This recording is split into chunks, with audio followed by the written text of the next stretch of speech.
Now the question says Joe had a jar of marbles. 1/5 of them were red, half of them were blue, and the rest of them were 420 green marbles. So how many marbles were there in the jar? So firstly, look at the fraction statement. It says 1/5 of them were red. The denominator 5 is referring to the total units of marbles. Alright, and therefore, if let's say we draw 5 units to be the total number of marbles in the jar, then 1 unit will be red. Alright, and then the next statement says that half of them were blue.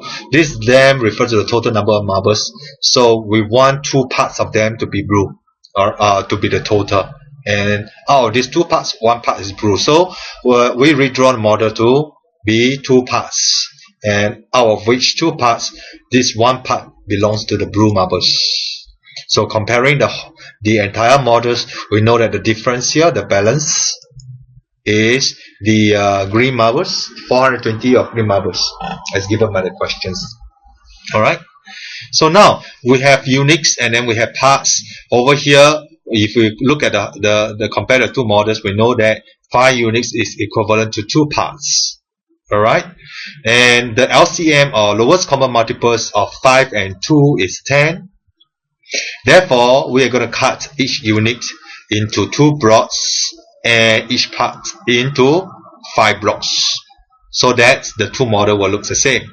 So once we cut each unit into 2 blocks, over here we have 1, 2, 3, 4, 5 units will be having a total of 10 blocks. Then when we cut each part into 5 blocks, over here we have 2 parts, which will give us also 10 blocks. So now the 2 models are equal, alright, in blocks, and therefore we can compare it easily. So from here straight away we know that, looking at the green marble portion, we know that it has 3 blocks. So 3 blocks is equivalent to 420 marbles. Therefore 1 block is 420 divided by 3, that gives us 140 marbles. Questions: how many marbles were in the jar?